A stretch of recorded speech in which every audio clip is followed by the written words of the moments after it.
Bucky Cutright knows where all the ghosts are in Columbus and other unearthly things. Too much? Tonight on Whiskey Business.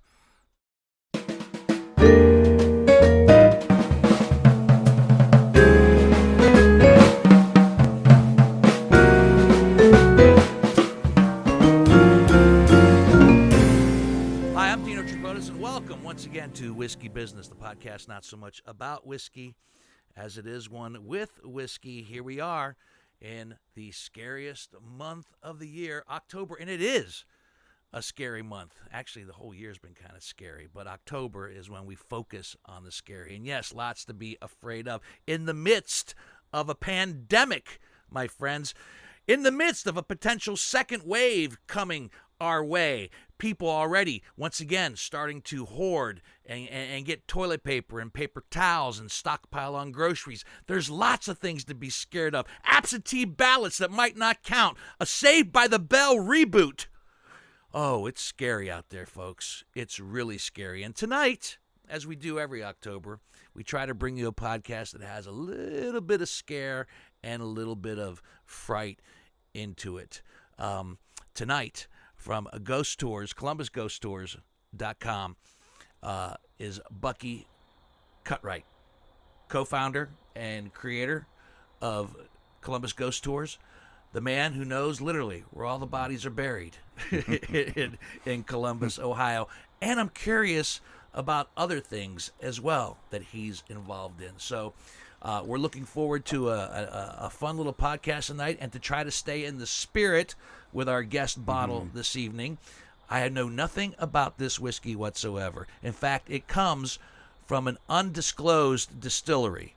I don't know why. Maybe they don't want to lay claim to it. It is Spirits of the Apocalypse, the Walking Dead Kentucky Straight Bourbon Whiskey. It retails between $15.99 and $19.99 a bottle. It's up there. It's 94. Yeah, 94 proof, I think, before it was all said and done. Even though I got my glasses on. Yeah. You do have your glasses on. Supposedly, I've not even tried it yet. Supposedly has hints of toffee and caramel in the mix. So, and some people say for the price, it's not a bad sip. But for tonight, we just thought it was appropriate to get something kind of kitschy and in the spirit, so to speak. So, yeah, that's our guest bottle for tonight. Spirits of the Apocalypse, the Walking Dead. Before we get to Bucky, can't do the podcast without, of course, the great video skills of John Whitney. There it is. There's the thumb. And, of course, the audio prowess of Greg Hansberry, That's right. who's going to do some of the business before we get started. That's right.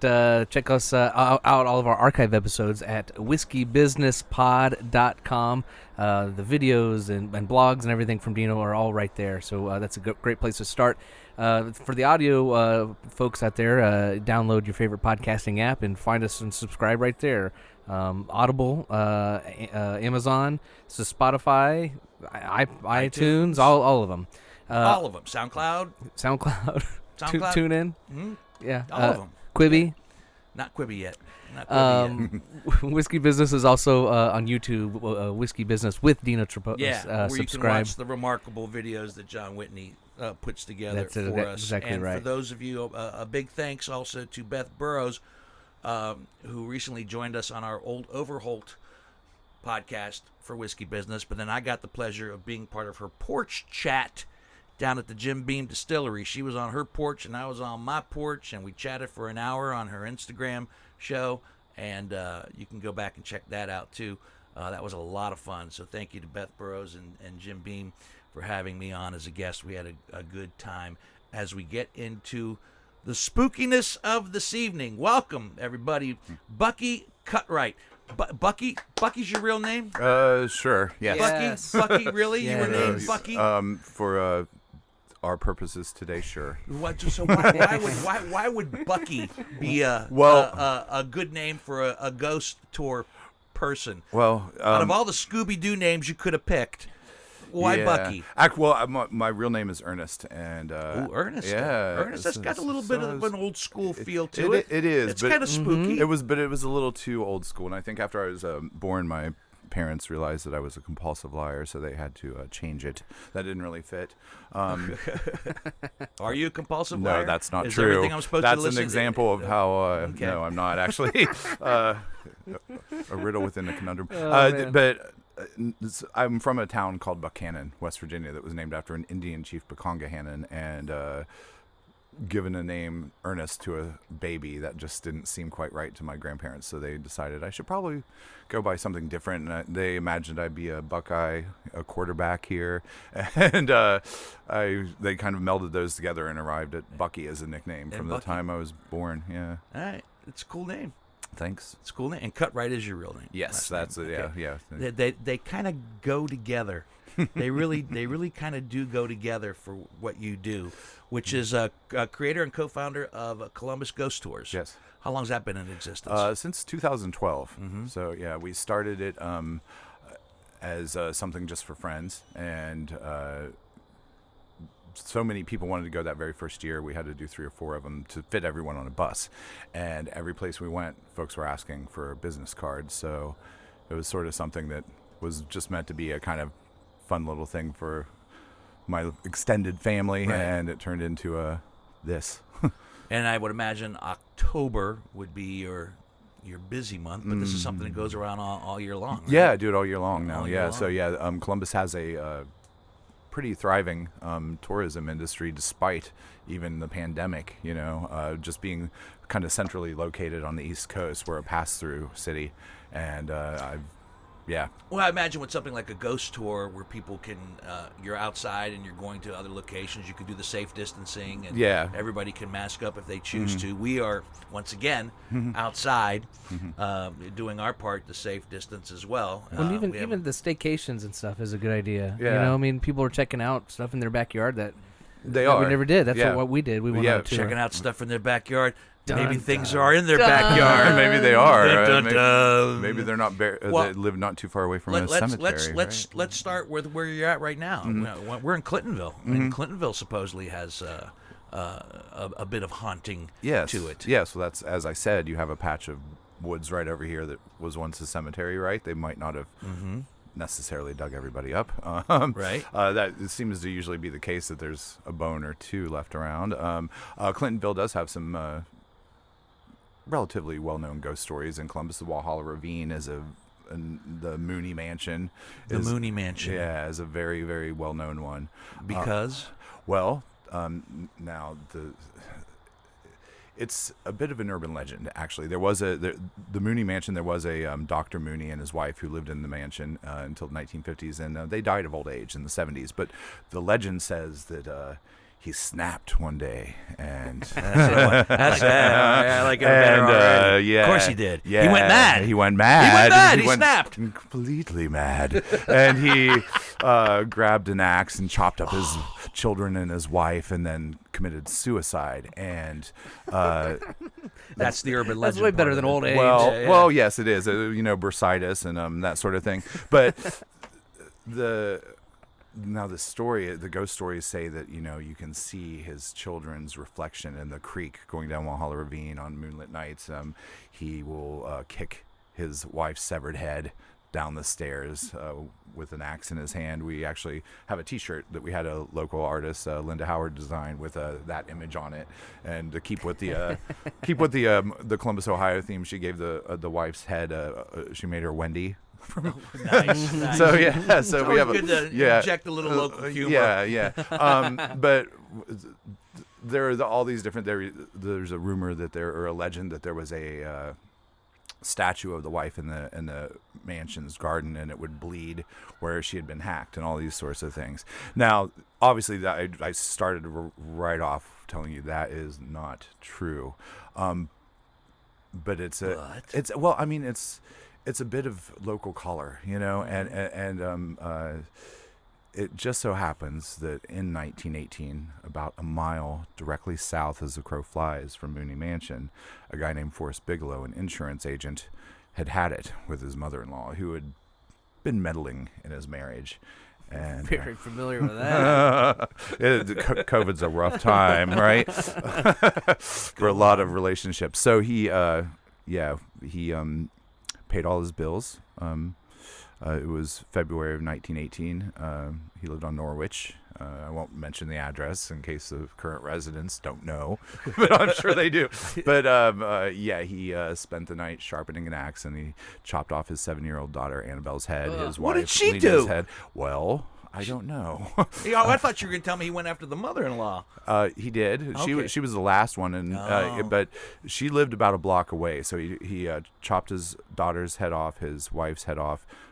He went up the street to chop his mother-in-law's head off. His sister-in-law answered the door. He chopped her head off and then waited for the mother-in-law to come down the stairs and hacked her neck twice with an axe. And maybe this is a testament to why he did what he did, but it didn't kill her. It didn't phase her barely at all. So, She lived? Mm-hmm.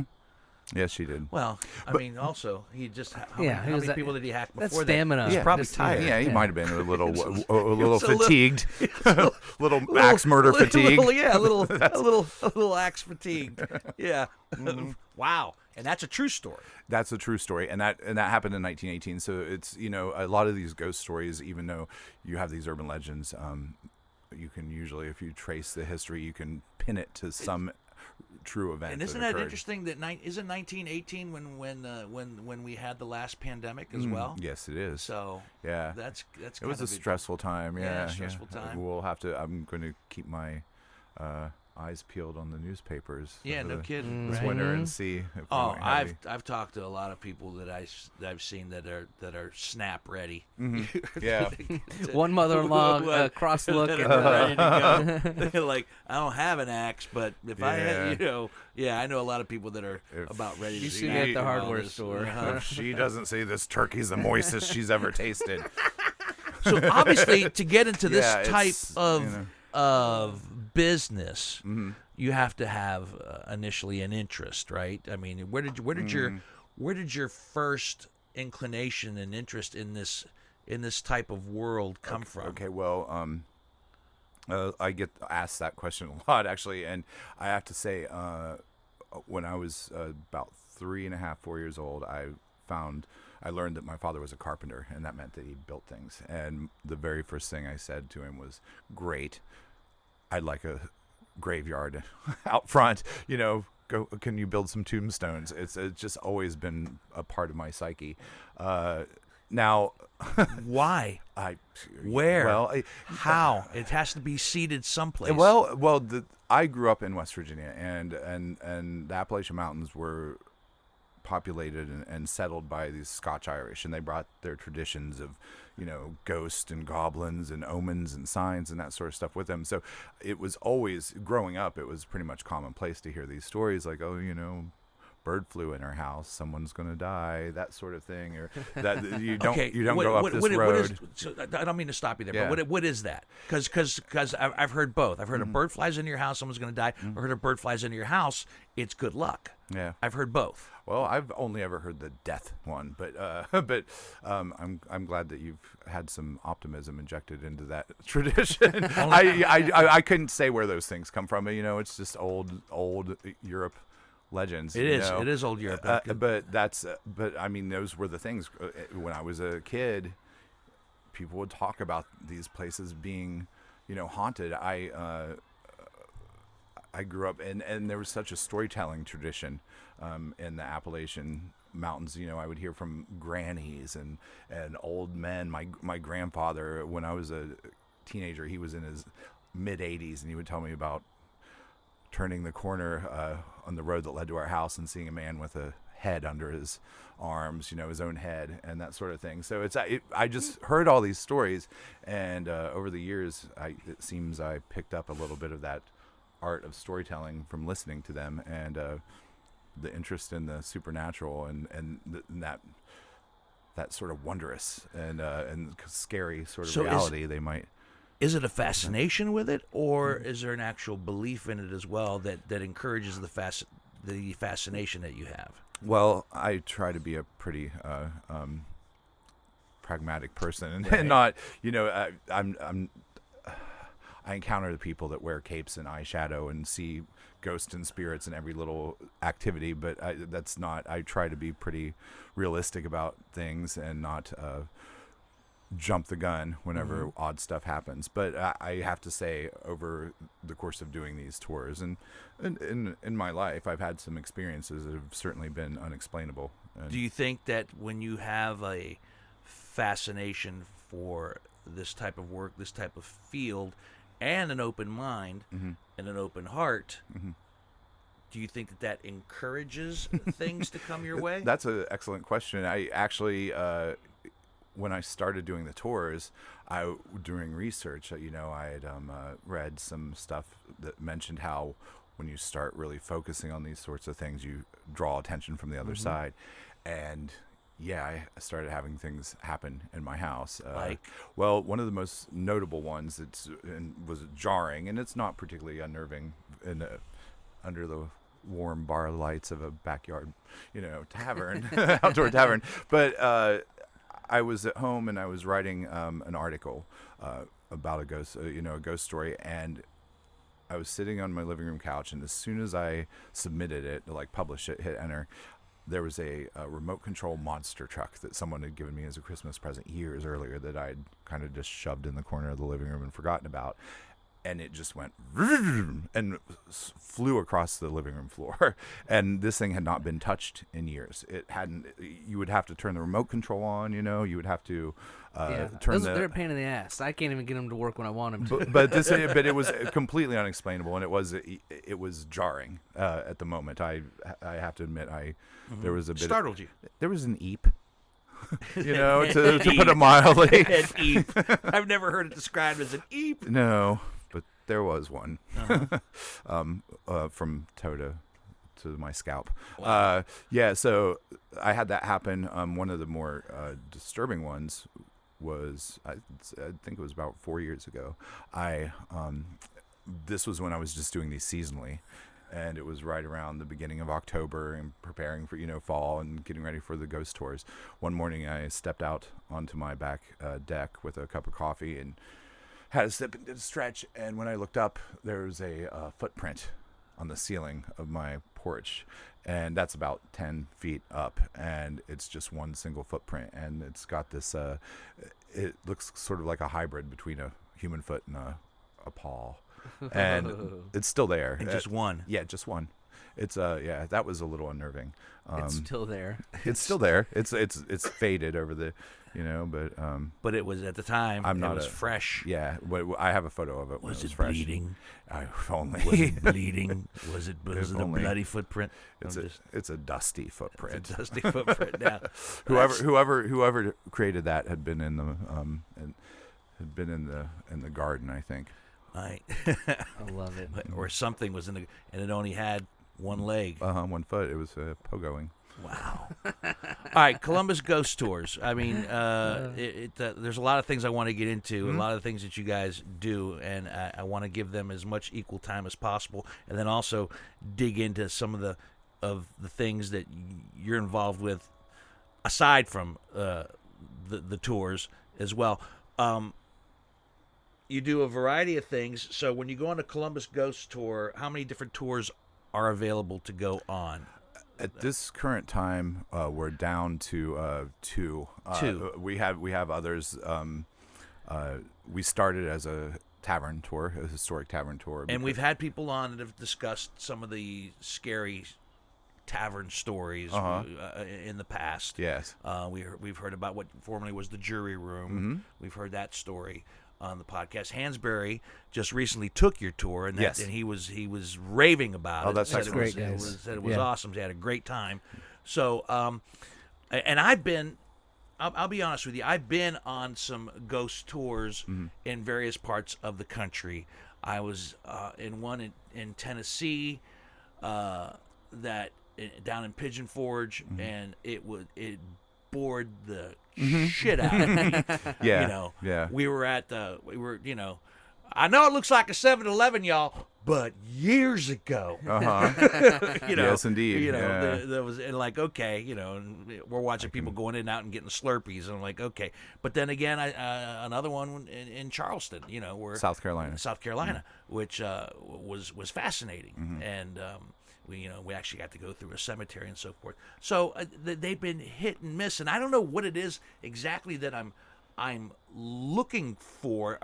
Do people have an expectation when they go on these tours? Just before you start, and not to interrupt, but not to blow smoke up your ass, but Bucky, you were a great storyteller and a great host, and I think that's part of it too. Is I felt like we could go there, we could spend another 4 hours there, and you could just keep going around and around and telling all the different stories. Yes. So not to answer your question for Bucky, but I think a lot of it has to do with like the character. I would say that. I would say that the host is probably a huge part of it. Absolutely does. I mean, I travel whenever I travel, I always take ghost tours.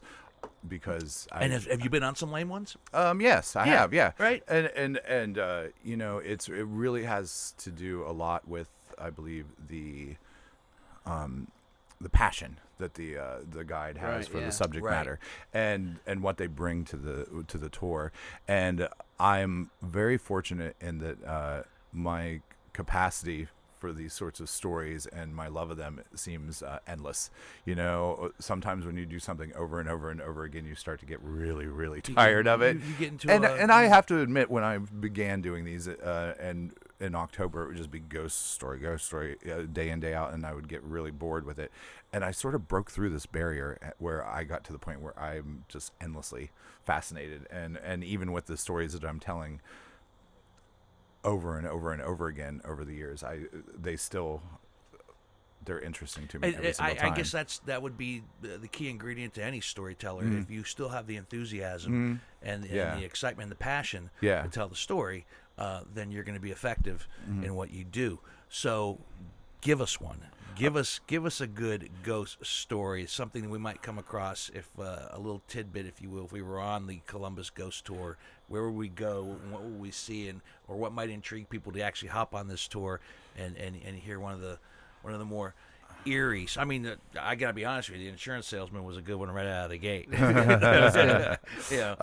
the fact that the Dr. Mooney story, if that's urban legend, but still fascinating, because it had to start from somewhere. Yes. Someone started it, and someone carried it on through the years, where it's still a story today. Yeah. So, but I want to know about some actual. So, first of all, do you believe in ghosts? Well, I started these as a way to introduce people to local history and local businesses. Okay. And I felt that doing so through ghost stories would keep it intriguing, and it would hit a wider audience than if I was just doing a history tour. Right. And it didn't take very long for me to start these or to start doing these until I began to have experiences, or I would find through research things that were coming from people from completely different walks of life who would never encounter one another, that were having the exact same experience in the exact same locations. And it seemed to really verify, these stories for me. And there have been so many different fantastic ones I've heard over the years, and things I've actually experienced when I've been doing tours occasionally that's turned me into a bit of a believer. I don't know what ghosts are. I can't, there's no way to explain that. We've discussed this every October. We've had this same conversation. People ask me if I believe in ghosts. I don't know if I believe in ghosts. I believe in energy. I believe in that there's energy out there that could be interpreted as being a ghost.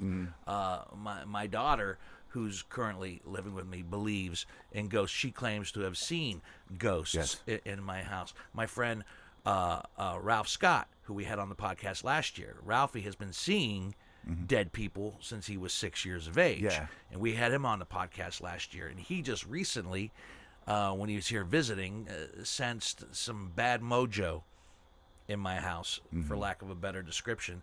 And just this past Sunday, saged the place up. Just went in and spread sage and did his prayers throughout the entire house to cleanse it. Hide your axe.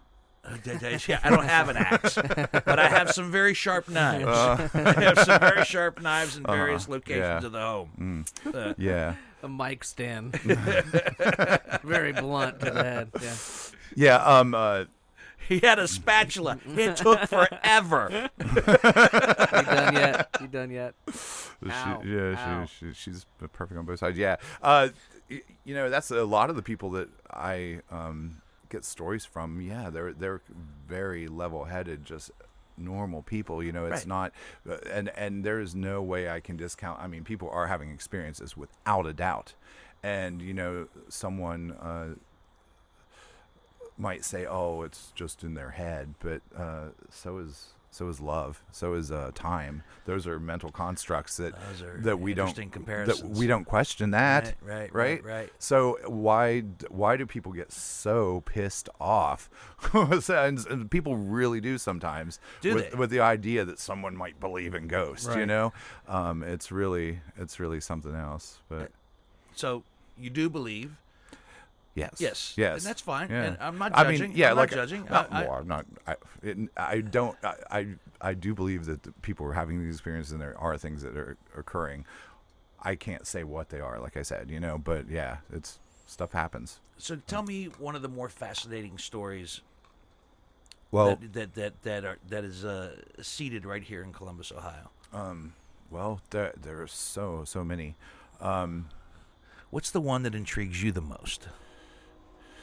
I know that's like trying to pick a favorite whiskey for me, but it's hard to do. But I'm sure before you came over here tonight, you probably had a couple rattling through your brain that you were going to share with us. Well, you know, there are a lot that really intrigue me. One place that always just that I'm so time after time enthralled by is the Boathouse at Confluence Park, which is it's a relatively modern building compared to we go to a lot of these more historic taverns and stuff, and it has the most activity and always the most bizarre and just eerie things going on. You know, there was a manager shortly before it closed for all this going on who was shutting down one night, and it's a very large building, and rather than go from ballroom to ballroom to ballroom turning off the lights, he just was shutting them off by the breaker in the kind of the entryway. And when he was doing this, he started to hear a chuckle, a giggle coming from towards the bar area and dining room. And there was one server there with him. There were the only two in the building. Her name was Ray. And he said, "Ray, is that you?" And he heard this giggle coming a little bit further back in the dining room from its original source. An adult giggle? Yes, childish giggle? Well, he said she was a young girl. Okay. So you know, Right. it was a giggle, and it was high pitched. But he continued a little bit further. He heard it again. He continued a little bit further. He heard it again. And he got to this one point near one of the fireplaces, and he could see the entire dining area there, but it was pitch black. You know, all the lights had turned off already, and he knew that she had to be in there playing a game or a trick on him, you know. And he said, "Ray, you're in here. I know you're in here. Just, you know, come on, let's go." And he said right then he heard this giggle right behind his ear. And he turned around and ran out of the place. I love the fact that I can still get a chill. I got a chill. I got a chill on that one. Right in the back of your ear. Yeah, it was. It was right behind him. Oh, and shit. Actually, he ended up being at the point where he like when that first happened. That was just, you know, about a year ago or so. If we happened to be doing a tour and I would see him walking through, I'd ask him to share it. So it was coming from the horse's mouth, Right. And for the guest. And he did that twice. And then he stopped because one of the times, like right after he did it, he told the story, and then he went into this area where there was a coffee machine. And as he was walking by it, the hose flew off and started spraying water all over him. And the next time he told the story, he went into the office and the computer started doing this crazy malfunctioning and just all sorts of like like that sort of whenever the old like virus stuff Right, with right, the right, numbers right. and Yeah, things yeah. moving around, and he was like, okay, I'll never tell that story again.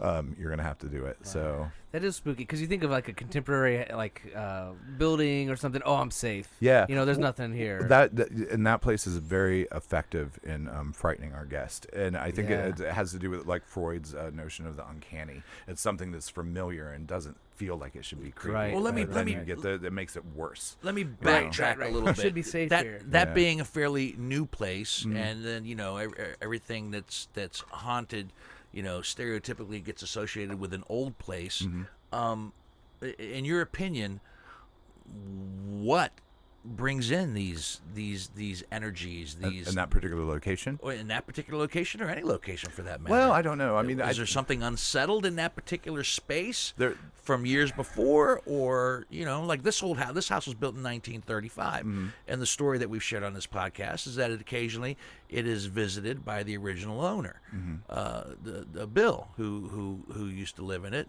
and occasionally makes his presence known from time to time.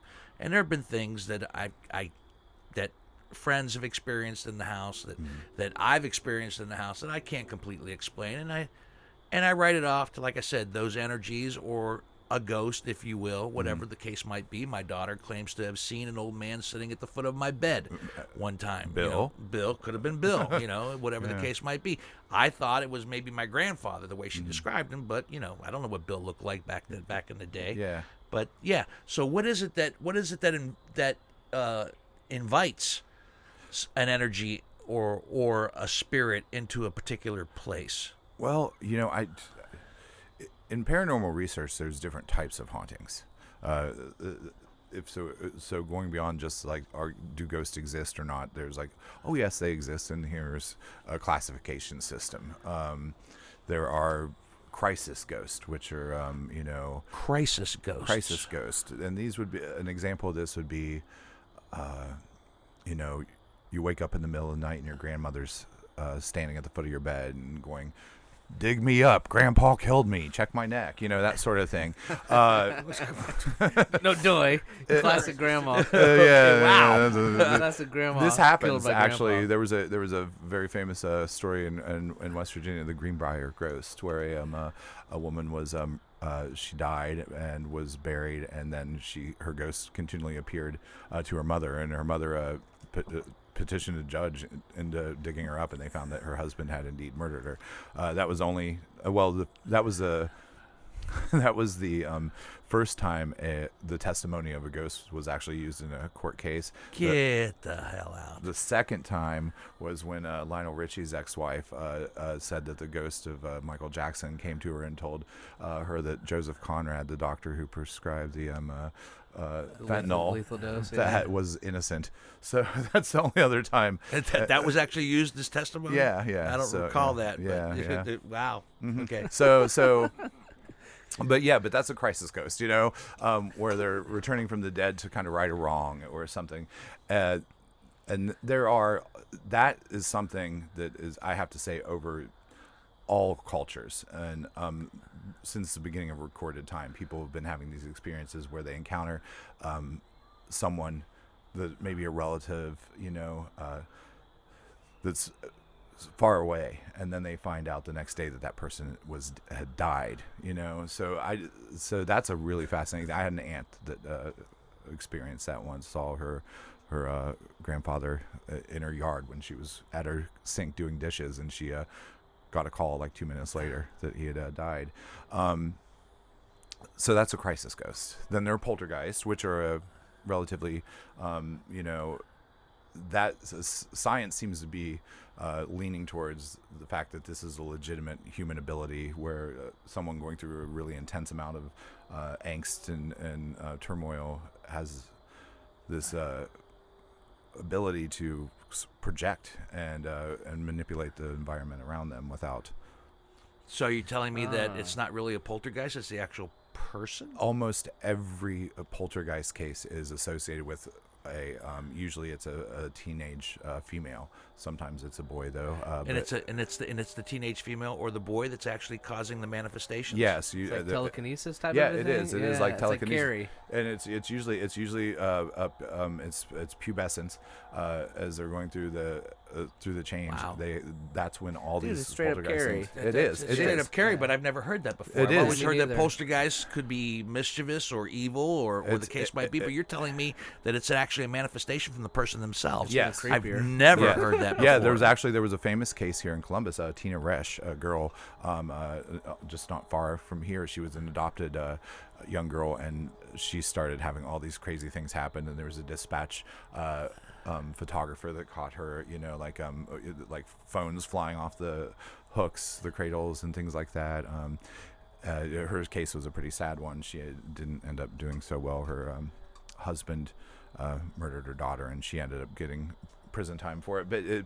But there's just all these really, really different type poltergeist, crisis ghost, residual hauntings. Those are Oh, shit, Chip. For fuck's sake. I saw him walking Come up. on. I saw him walking up. For the people on the podcast, our buddy Chip walking up right I behind saw- me. I Out saw of the corner of my eyes, we're talking Walking about up. ghosts. I saw a dark specter in a mask. I went, it's either a ghost or it's Chip. One or the Crying in other. the fucking mud. I can't miss this year's Halloween. That's good, man. Well, We'll excellent. pull up a chair. Yeah, You're, please. missing, you're missing a lot. We'll get you a pour. We'll get you a That was pour. the easiest scare I ever had. Boy, right, I'm an easy so- target. You came in at a good time. I'm an He's easy about to target. discuss residual. Here's a glass for you, Chip. Yes. Residual hauntings, which I would imagine, Oh, thanks. which Greg. I would imagine is more in line with what happens here. Yeah, that's the idea of that. Oh, sorry. No, it's okay. me? Please. For me is that an experience embeds itself in the environment and then sort of echoes. Like a walking into a room after someone who's had way too much cologne or perfume has, after they've left, you can still smell it. Right. That sort of thing. I've heard of that, cigars or cigarette smoke. Well, yeah. So smoke is something there.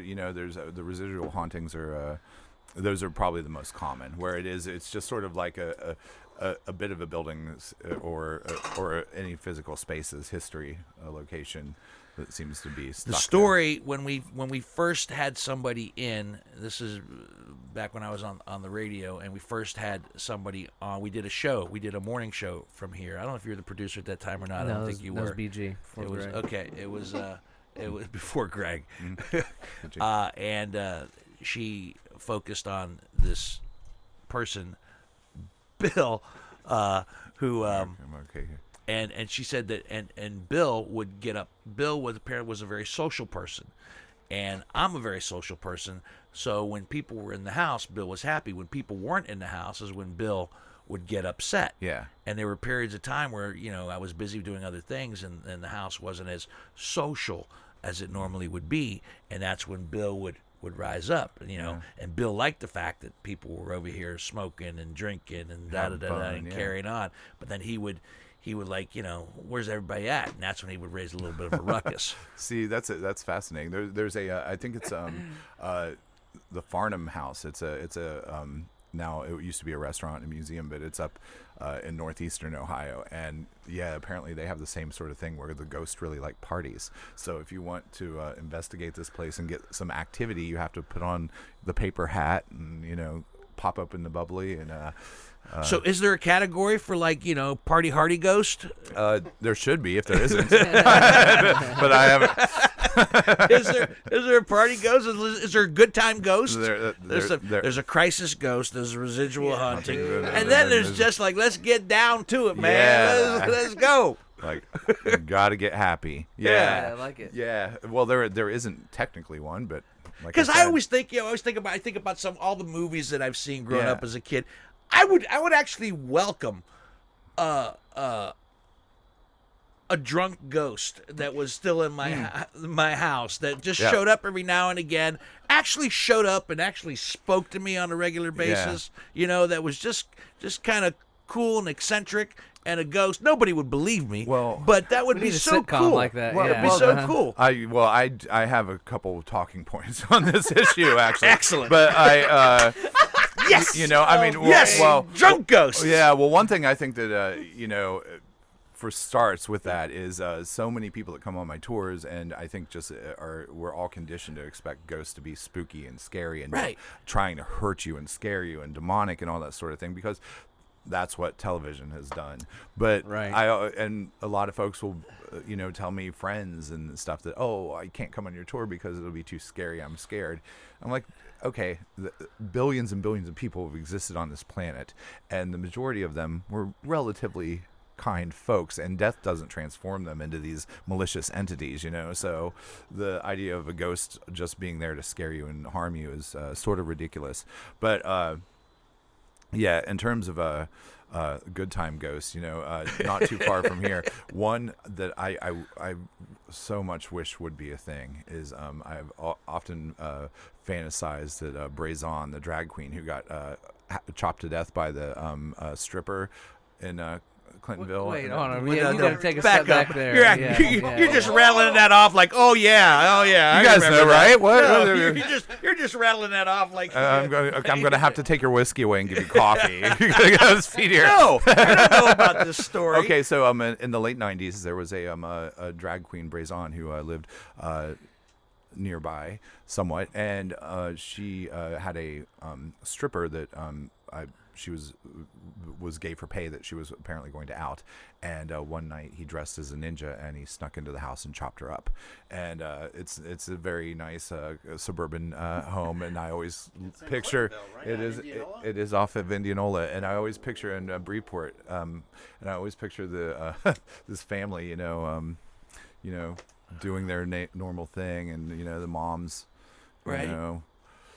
brushing her teeth in the bathroom, and all of a sudden she hears this husky old voice, throw her a couple of really quick cutting jabs. So I think that would be fantastic, but apparently she's not haunting the place, unfortunately. So, but that would be a fun one. Now in terms of I think one that I think is a really great a boozy ghost is this is a story I recently found, and it takes place in a little graveyard out near Hebron, Ohio, about 45 minutes east of here.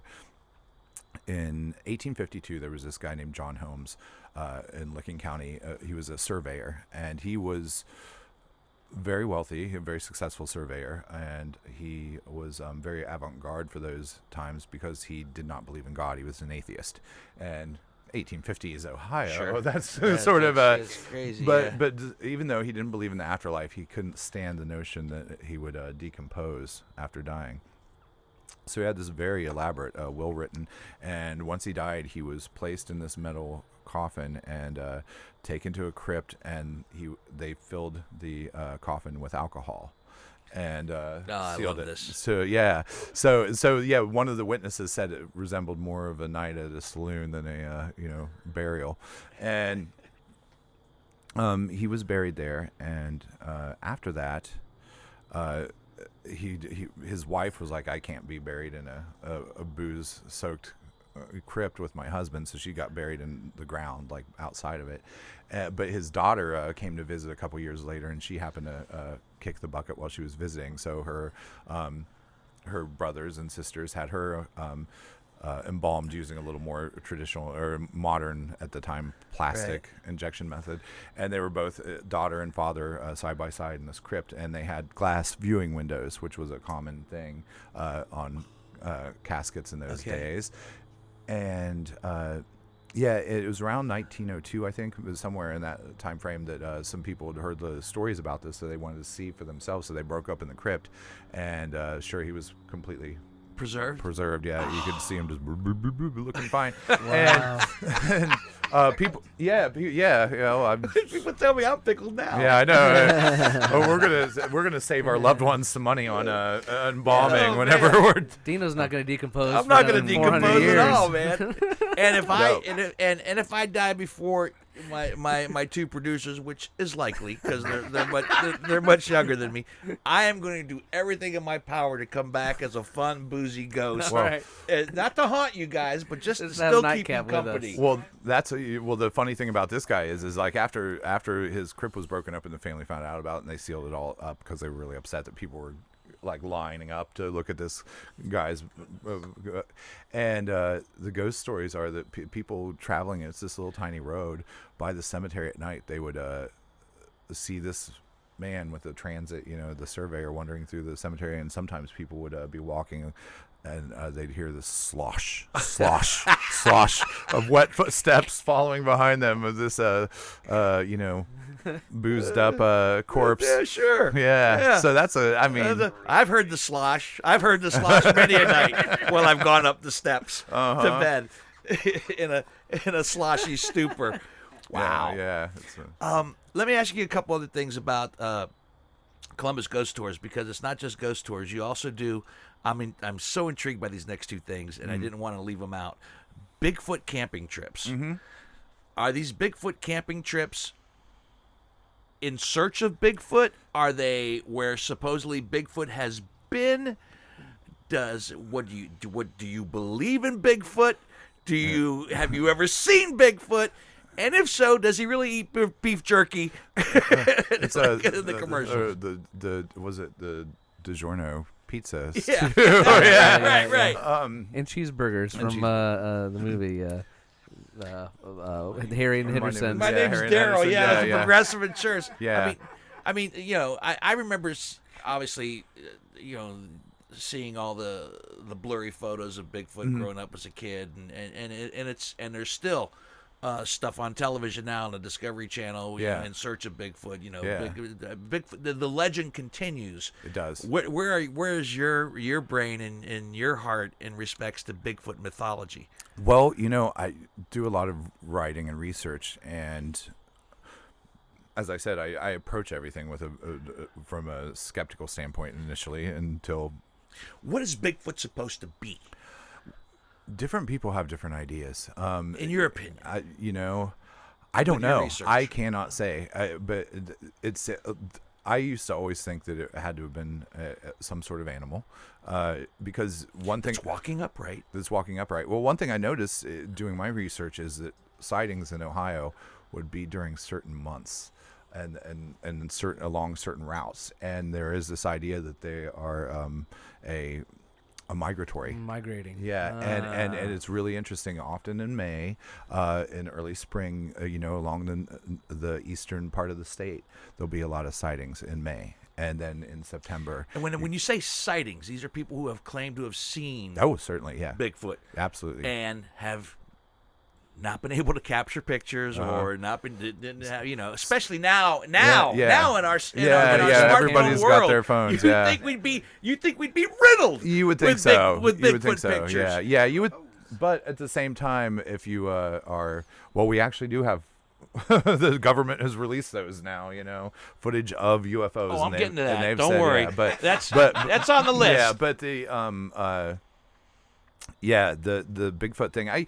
I have to say, like, I spend a lot of time out in the woods, and there have been times where I think, if something were to happen, I know my phone always freezes whenever you need it. When you least need it to. Even when I'm like I know there's a liquor store near here. Come on, Google Maps, and then for some reason it takes like 35 seconds to load at that particular time. The next time you have that problem, don't go to Google Maps. Just call. I can tell you where the nearest liquor store is. But I appreciate that. But the Bigfoot thing is people have seen these, and I've seen a lot of compelling evidence about it. From different folks. So what does the Bigfoot camping trip consist of? Well, I said, our ghost tours in the city are meant to introduce people local history and local businesses.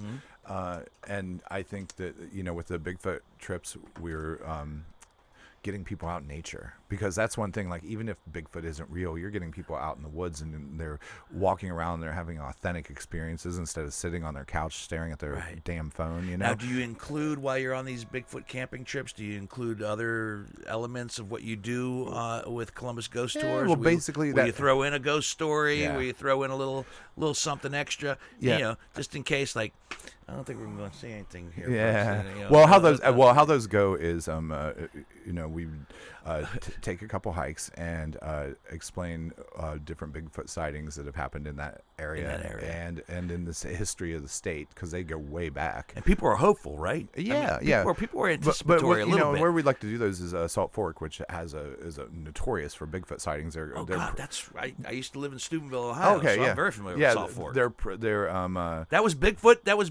prime Bigfoot territory. That between that and Coshocton, and there's kind of a Bigfoot triangle. Holy shit! There, and the actual primitive campsite. There's somebody in Steubenville Dino doesn't know. One person that's avoided actually, your. There was actually a guy named Bigfoot in Steubenville, Ohio, but he wasn't. Yeah, that was something different. He's a silly man in a fur coat. Needs a shave. The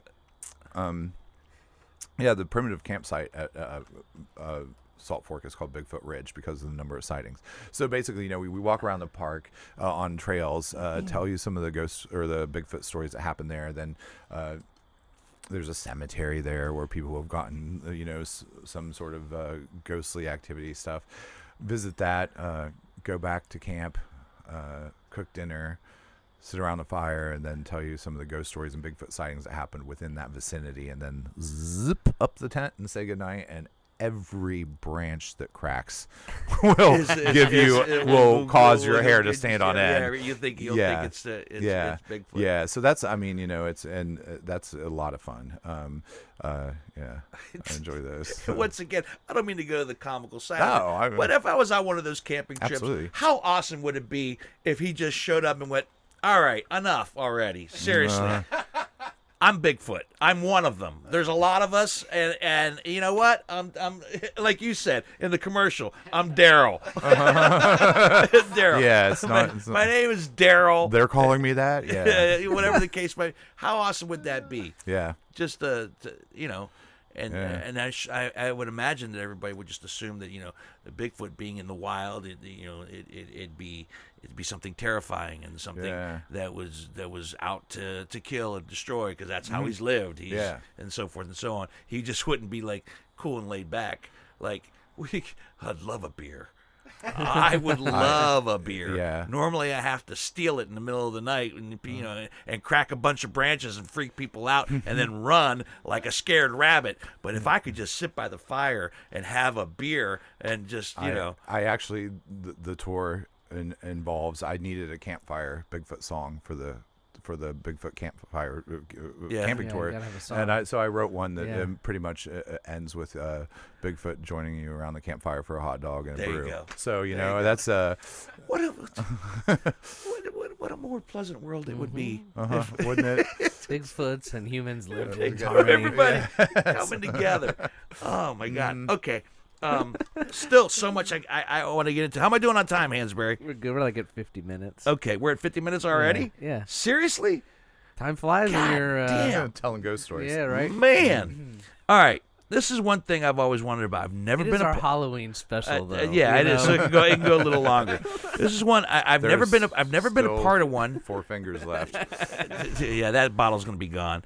I've never been a part of one, and it's interesting that you specify the era.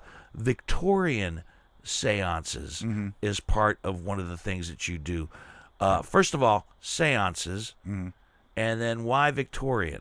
Well, the Victorians, that was a period when the idea of spiritualism and being able to talk to the dead was came more into, pronounced and more believed? It was never a thing until 1848. There was a couple young girls in Hydesville, New York, who the house was haunted. The people that lived there before had been experiencing things, and then this Fox family, the Fox sisters, and their parents moved in, and they would hear these knockings and rappings, and the girls started asking questions of the spirits, and no one had ever done that before, and it started answering, and it through a system of knocks and things, they arrived at the conclusion that it was the body of a murdered peddler that had been hidden in their basement. And peddlers, that was a rough trade, let me tell you. a lot of peddlers didn't make it too long in that career without being shoved into moldy basements. But it's I'm gonna scratch it off my list of future COVID careers. Yes, do not be a peddler. No door-to-door salesman. That's not a good one. But these girls, they ended up finding some bones in the basement after that. But that started spiritualism, the whole idea that you could communicate with the dead. Well, and seances were born out of that. And the biggest seance that I know of, history speaking, is that do people still gather every year to try to bring back Harry Houdini? Is that still a thing? Is that still a thing? I don't know if it is as much. I think maybe in different, not his family or descendants or anything. But so have you conducted actual seances? I not in this facet. I haven't. These were more recreations that I participated in with Witch Lab, which is an occult boutique here in Columbus. Witch Lab. Yes, an occult boutique, yeah. which specializes in taxidermied calves with 2 heads, sculptures of Baphomet, incense, books on witchcraft and that sort of thing. It's like a head shop for witches. Yeah. Okay. Come on. Hansberry. Like, so Come on. God. Head shop for witches, dude. Yeah. Get some Nog Champa and a shrunken skull. Head shop for witches. Yes. Exactly. And a waterbed. Of course, a waterbed. Well done, Whitney. Oh, that's fantastic. All right, so once again, I bounce back and forth with what you know and what you consider to be entertaining and intriguing as far as being a host for all these things and what you believe in. Yeah. So is there a part of you that believes that a seance could be successful and you can communicate with the dead on some level? Well, I think that there's a lot of different things that you can will into being. And the human mind is pretty fascinating organ, and some of the techniques that were done in Victorian seances, like mirror scrying, where you stare into a mirror in a darkened room and you start to see your face change into that of the deceased that you're trying to communicate with.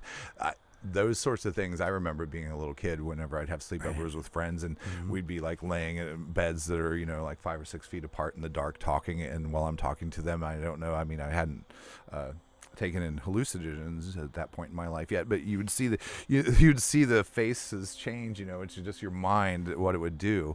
So I think that sort of thing can happen. And you can convince yourself that you have.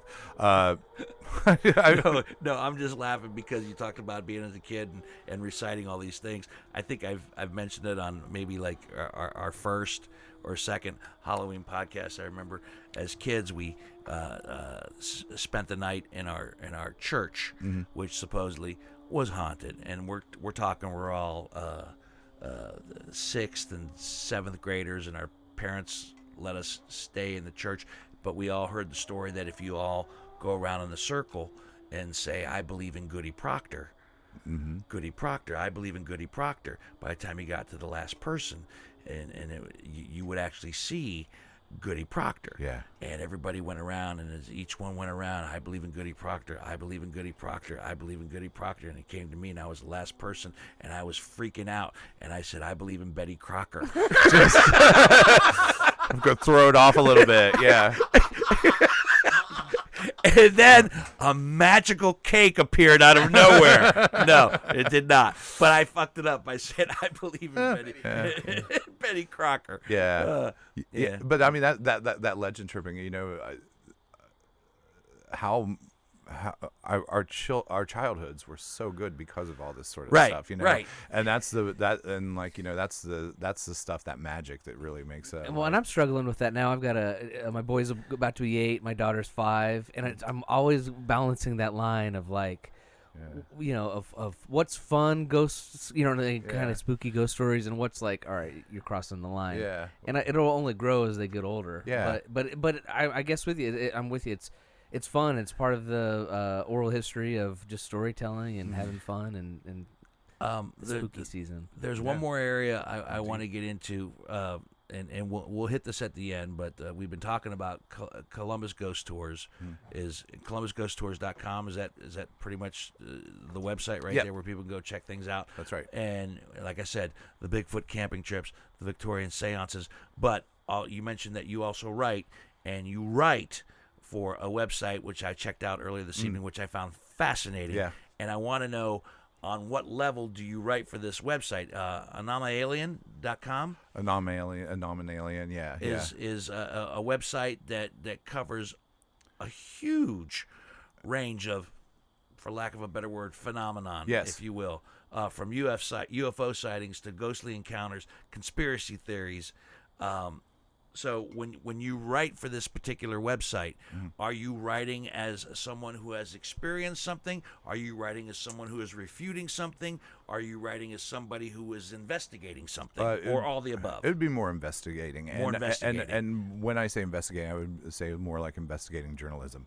And I'm not calling myself a journalist, Sure necessarily. you are. But I'm researching the history and of these stories and the accounts associated with the phenomenon and encounters, and then just trying to. Are you qualifying them or disputing them?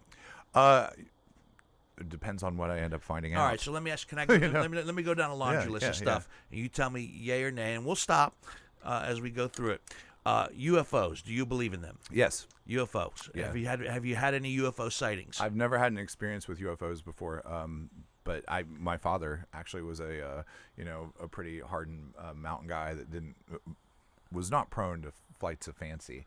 And he and one of his buddies, one time when I was in high school, I was sitting watching Unsolved Mysteries with him, and there was a segment on a UFO, and he was like, saw one of those once, which completely blew me away because I would never expect him to come out with some information like that. And he and his friend had seen something when they were coming back from deer hunting one day, a big red ball of light move across the sky silently and then zip off. And now the government the Department of Defense has come forward saying, yes, they're there. Well, how arrogant?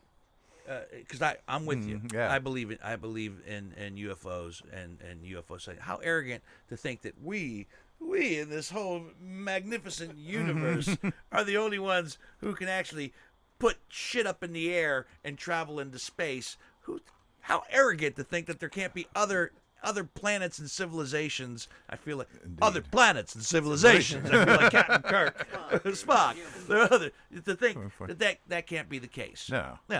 So I'm with you on UFOs. Yeah, they've got to be real. I mean, I don't know. Ghost encounters. We've kind of covered that already. Yeah. You believe. Yeah. And I.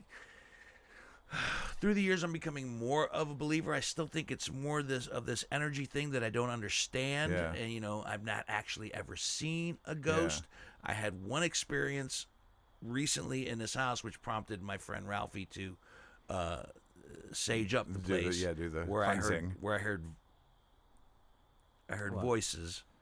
Just the other day? Not just the other day. No, just the other. Just 10 minutes ago, I heard. You mentioned the cleansing. I didn't know if it happened during the cleansing. Who was coming down the steps? No, I actually heard. They're talking now. I actually heard some guttural voices in the corner of my bedroom, and that's disturbing. That was disturbing. Wait, when was this? A while ago? I haven't told. Have I told you? I haven't told you. I don't think I told either one of you. Did I tell you about well, Ralphie asked me if I heard any more of the voices. I only heard them one time. Yeah. What the hell? We're talking. Why am I going to hold up? Why am I going? Yeah. I was in my bedroom where Ralphie. Once again, Ralphie. Right. Okay. But this is like a week ago or like 10 years ago. No. This is like in the last month. Okay. Oh, now we're talking. In the last 3 or 4 weeks. Last 3 or 4 weeks. And Ralphie was the first person, one of the first person that I told, and he's always experienced some sort of presence in one particular corner of your room, of my bedroom. But I woke up in the middle, and at first I thought I was dreaming, and then I realized that I wasn't dreaming, but I actually woke up because I heard something. And I'll be honest with you. First, I thought it was just my stomach. Yeah, I thought it was just like, just having a bad, reaction to whatever I had done previously in the evening. But once I was up, I actually heard. Oh man, I feel so silly. I actually heard from the corner of the bedroom a low guttural voice repeatedly say, "Kill yourself. No. Kill yourself." Really? Wow. And I heard that, and I sat up for a second, and to make sure that I was up, and I was up because I looked at my phone, and I wasn't dreaming. I was up. I was awake. And I looked in the corner, and I said, excuse my language, fuck off. And I went back to sleep and went back to bed. And Ralph asked me, have you heard it since? I have not heard it since. I only heard it that one time and that one time only. Yeah. But prior to that, there had been some other strange things that have, my daughter was asking me, does your scale just does it just light up randomly or do you have to actually put your foot on it? That's a digital scale. She goes, well, it just lit up for no reason. There's been a little silly. Someone was standing on it. Someone was standing on it. Yeah. Well, that's new. I mean, your daughter's been living with you for just a couple months. She's been about a month. So now. I mean, that's just an uproar of the energy. And so Ralph came and saged the place up the other day, and he asked me today. He goes, or yesterday he asked me. He goes, do you notice any difference in the house? I said, I gotta be honest with you, no, I don't feel any difference. I go, my perspective maybe on life is a little bit different, and the house still reeks of sage. but yeah, that was kind of freaky. Well, and once again, even I, as the skeptic, and I am the skeptic, I know I heard it, but I'm sure I could probably talk myself into explaining it away to something else before it's all said. That's what you usually try to do, or at least in my experience. Whenever I've had weird things happen, I'm so busy trying to figure out what it is and what could have caused it that you're not frightened in the moment. Right. But and I wasn't frightened in the moment. I was actually annoyed. Yeah. And you woke me up for that. I thought to kill myself. That means I gotta go downstairs. I gotta find clean something. up alone. I gotta. I don't have an axe. I don't have an axe. He fell on an axe. But one type. I'm horrible with knots. I can't make a noose. Oh, that would be quite an embarrassment, huh? Yeah. For bunk. Yeah, Lord. when you find me hanging there in a knot and not dead, like I fucked up the knot, so just tangled cut it up. down. Partially just cut it down. Partially scalped himself. Yeah. Yeah. Yeah. All right. I'm Well, glad we well, can all. all right, yeah, I'm let's glad we think of can all the all joke about humorous the potential ways ways I could kill He myself. could fuck up Thank killing you. himself. Thank you. That's refreshing. Well, It's refreshing that we can all inject some humor into my macabre death. one type of haunting we didn't really address whenever I was talking about crisis. Please do, residual and all please that do. Was elementals. Elementals. Yeah, and those are things that are thought to be something older and have never inhabited a human form or a body or of any sort. And I wasn't raised religious, but whenever people think about demonic hauntings and that sort of thing, that's what it would sort of, this as the elemental, and those are the types of things they seem to get up to. We heard a lot of stories, or did research and found a lot of stories about elementals while doing our tour of Ireland a couple years ago. But actually, the voice that you heard, I have to tell you, right before COVID happened, I came up with this idea of doing these mystery and legend and lore tours of Ohio, because there's so many really fascinating places with really great stories that people don't know about. And we were loading people up in a bus and squeezing them all together so they could breathe all over each other. And, for taking them to these different places, it would be a mystery where we'd wind up. And the very first one was Brownell Cottage in Galleon. And Brownell Cottage was a place that was built by one of the the only person that was in the United States in the Western world to be excommunicated from the church for going into he became a communist. And so it's called a cottage, but it's actually a mansion. And there's all this communist like a sickle and hammers and things like that, like painted into the walkways.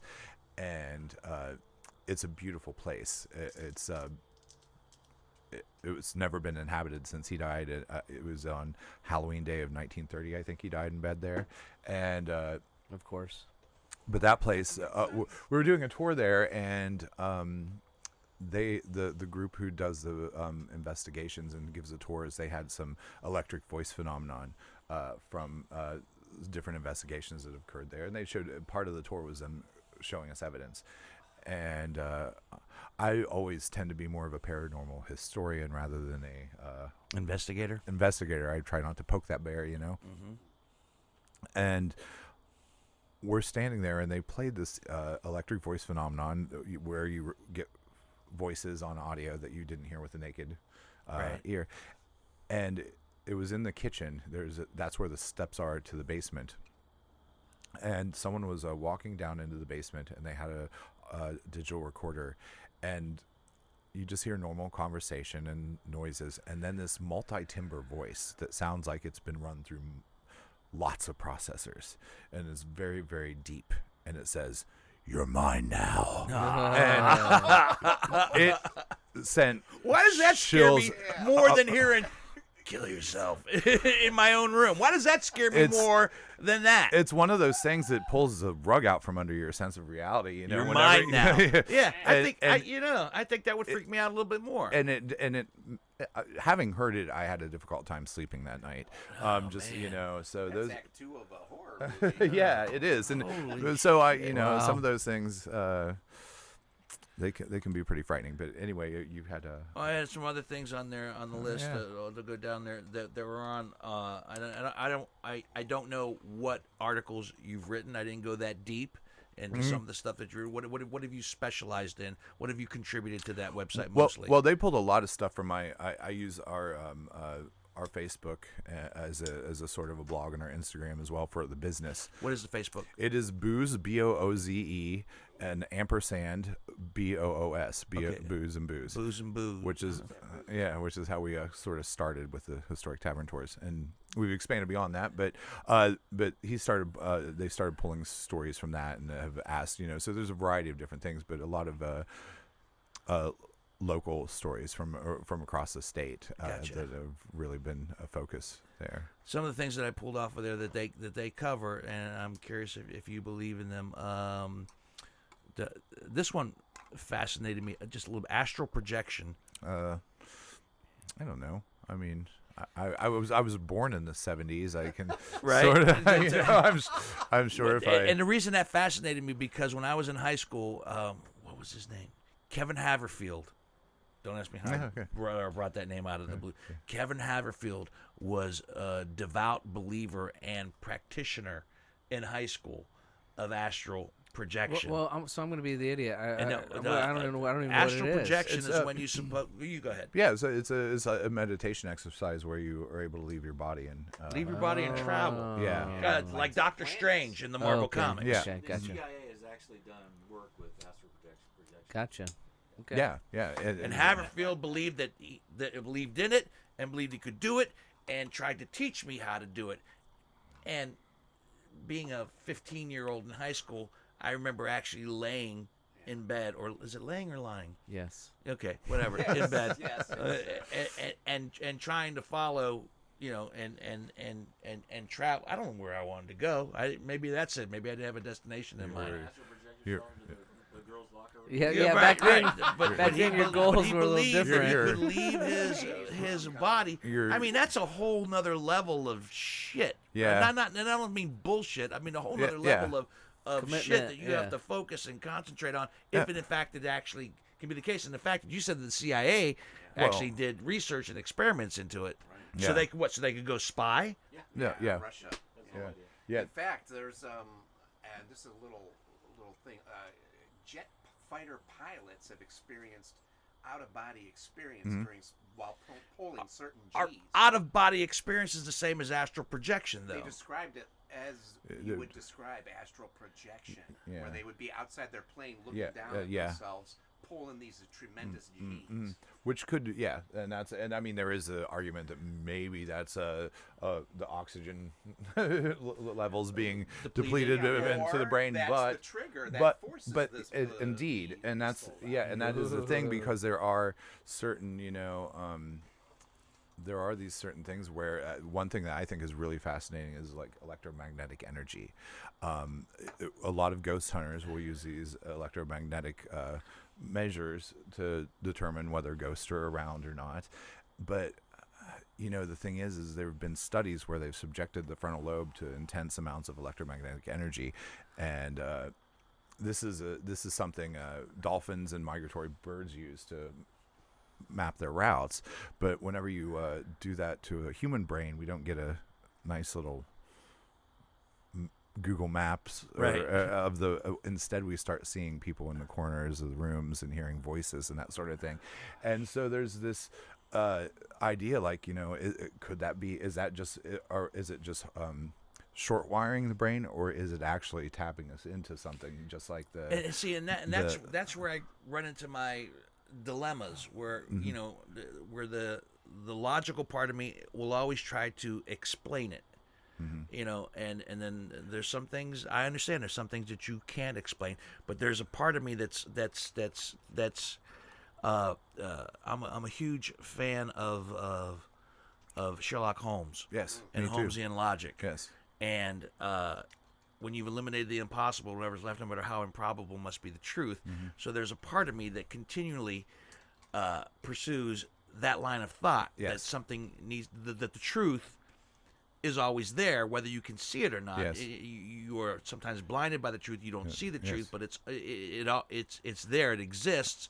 Whether or not you've realized it or seen it is on you. Yes. So that there's that part of me that always wants to explain away, this is why this happened. Yes. Well, I love Sherlock Holmes, and I've read all those all the stories as well. And you do know that he was an ardent spiritualist, and he believes very much. He and Houdini had the pact together to send a message back after death if possible. So I mean, it's I always try to look for the logical thing first myself, but sometimes these things, what can you I mean, it seems to be like there's definitely stuff we don't understand, just like it's arrogant for us to think that we would be the only cognizant beings in the universe. It's arrogant for us to think that we know all there is to know about the world that we inhabit.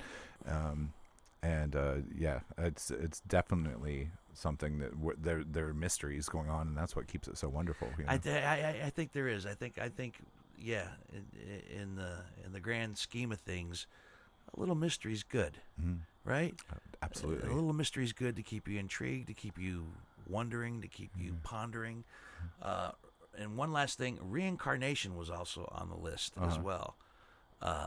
That they covered that on Anomalien.com. Anomalien, yes. It's hard to say. It is. Is it like even with the whiskey almost empty, it doesn't roll off the tongue, does it? It really doesn't. It really doesn't. It sort of jumbles itself there. It's like a Herman Cain as the Fly. Did you see that Saturday Night Live Saturday Night sketch? Live recently. Herman I came Cain back is as a fly. Reincarnated as a fly on Mike Pence's head. Well, the running joke is that everybody says that that you get reincarnated as somebody famous or historical, the case might be. But so what are your thoughts on reincarnation as moving on to moving on from this world and coming back as something else? I'm not sure. I personally, I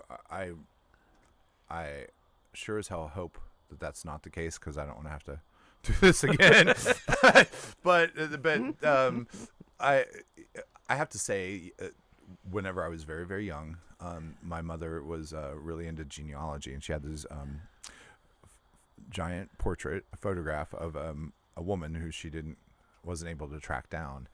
And one day she was talking to one of her friends about this mystery of who this woman was, and I was probably 3 or 4 years old and walked in the room, and I said, well, that's Sarah, Aunt Sarah. She used to babysit me. Don't you remember? And my mother started going through in her further studies into the genealogy. She ended up confirming it was indeed a relative named Sarah.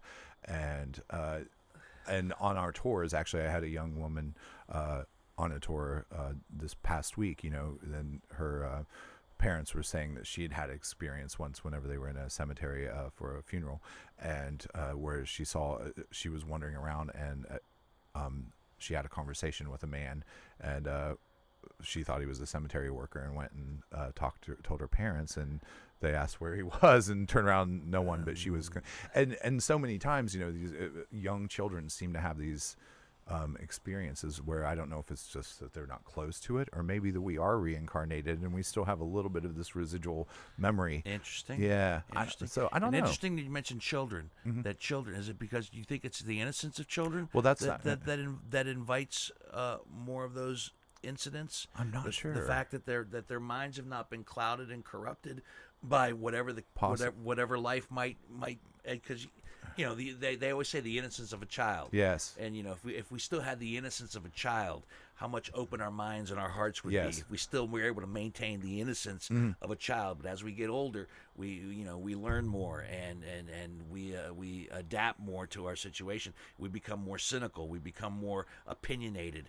But that innocence of a child goes away. And so Yes. I always wonder, because you always hear about stories about the children have been very open and have seen and have heard. Yeah, there were TV shows about that, where the kids are having experiences, and talking about things that there have been several famous cases where these young children have talked about details of their past life that are down to very minute instances, and there's no way they could possibly, it's a 5-6-year-old kid. So it's, that's something that really you've got to ponder whenever you hear those stories about what is going on with that. This has been fascinating. Yeah.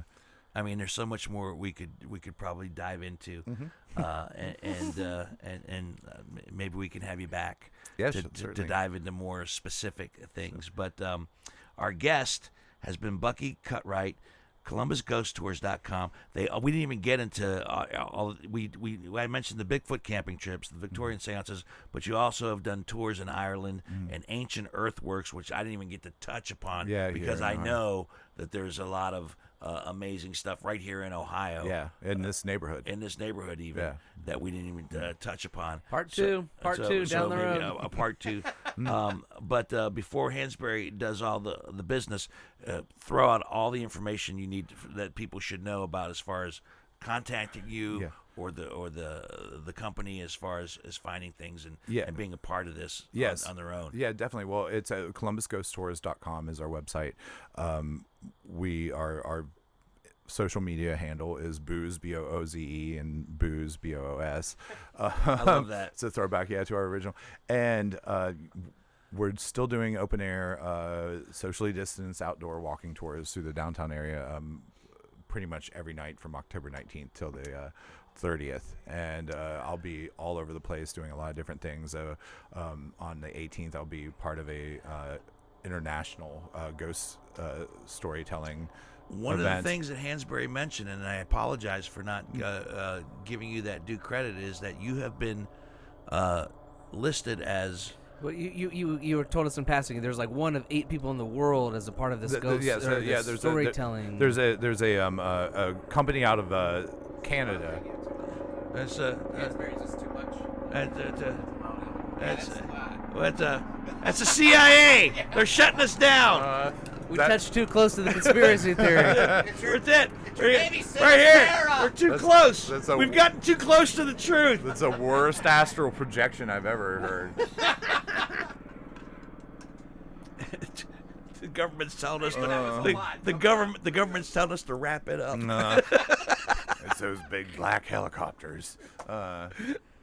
Okay. No. Go back. Let's get your credit in there. Yeah. So, actually, there's a Canadian touring ghost tour company called the Haunted Walk, and they've put together, because Halloween's going to be very different this year for people to salvage it. They put together a series of virtual haunted campfires, and they've selected 8 storytellers from across the globe, and I'm one of them. That's awesome. Yeah, so it's a I'm great not honor. surprised, Thank you. dude, because you have been absolutely entertaining, interesting, fascinating, Well, thanks. educational.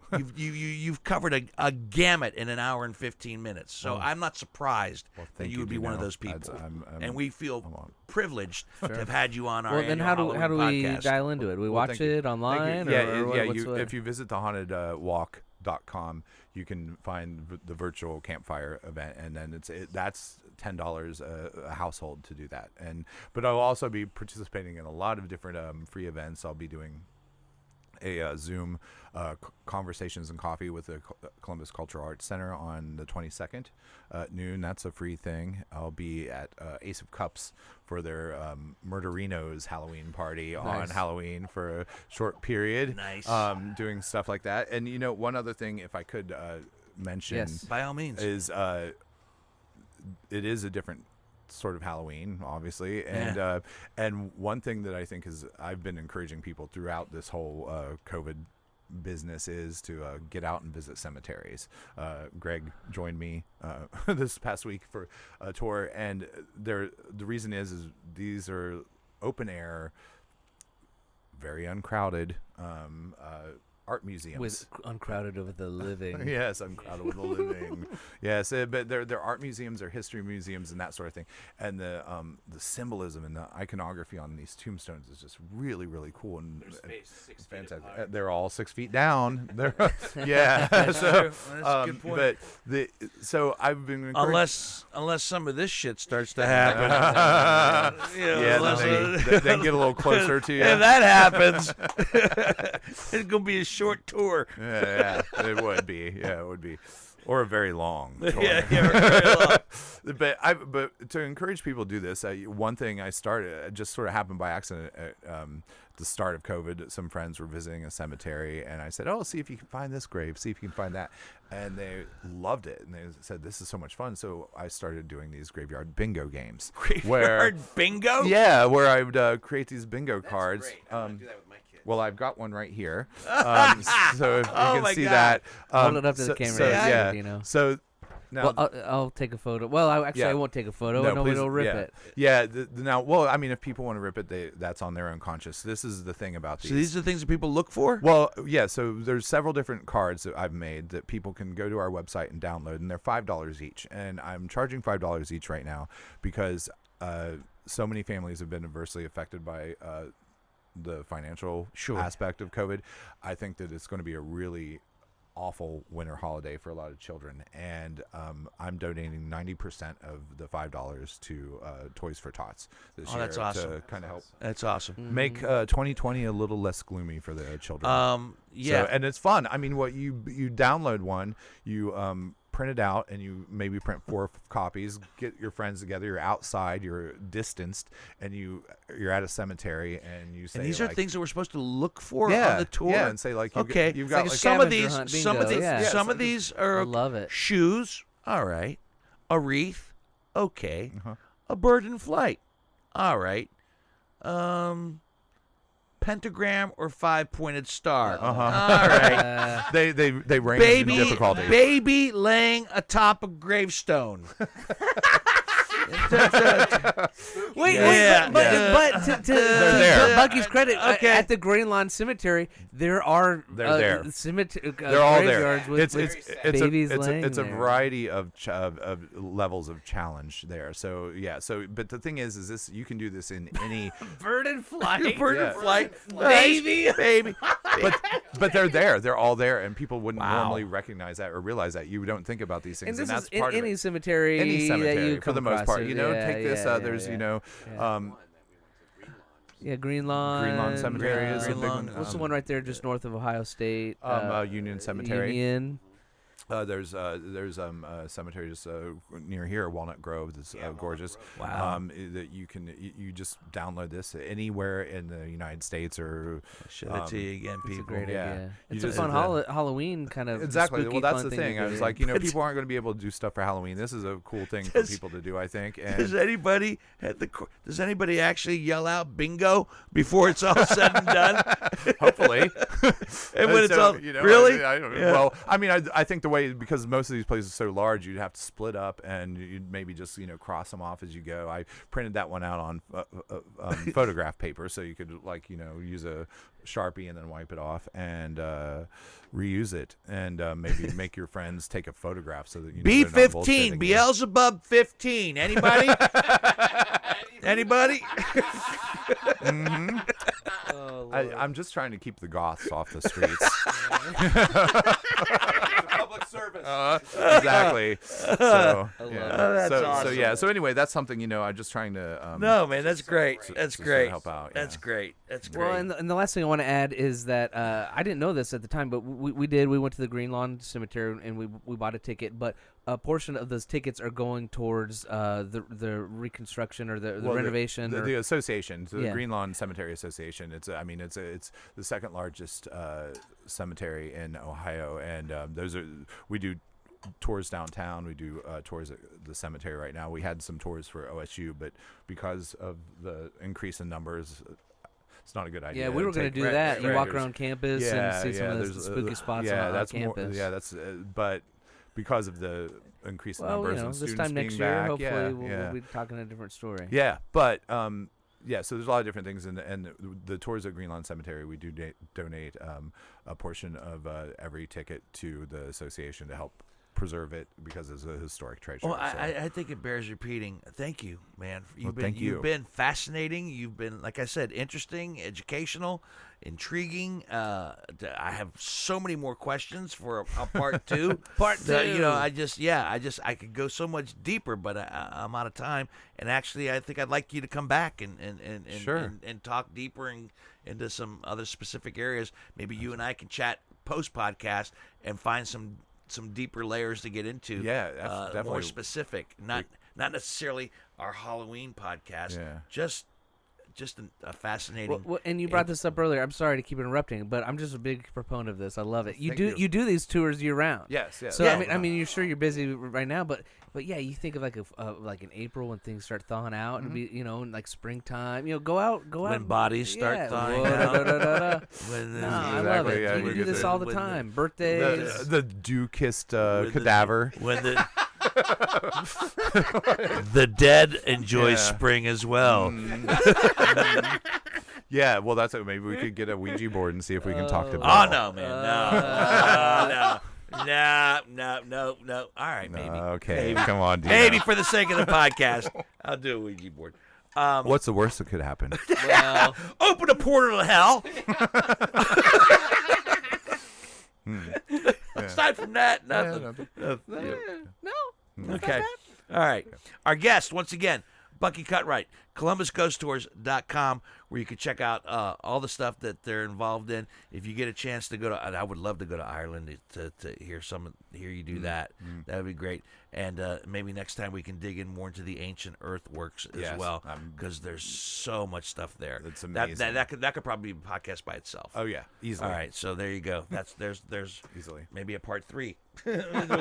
we're not done with you, is what we're trying to say. Well, whenever your daughter moves out and there's a free bedroom, you just let me know. And Okay, all right. Do you live at the cemetery, Bucky?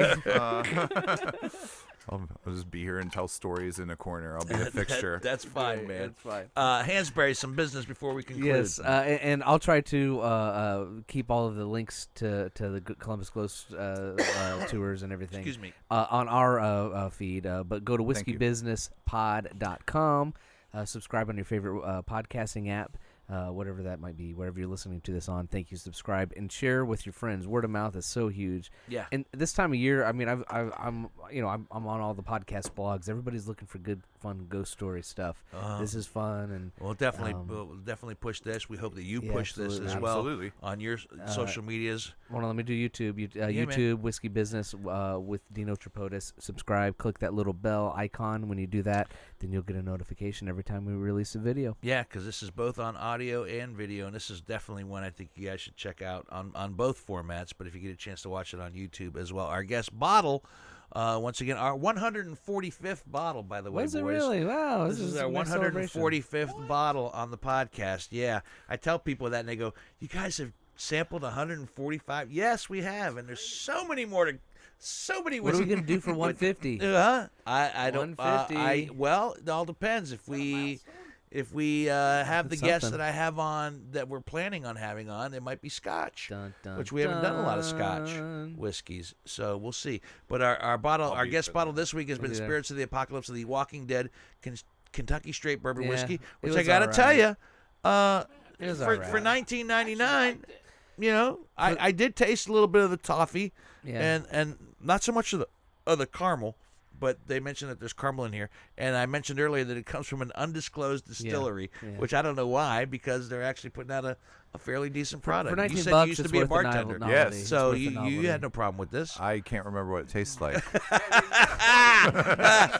Well, maybe if you wouldn't have been so chatty, you would have enjoyed a bit more of the whiskey. No, man, absolutely.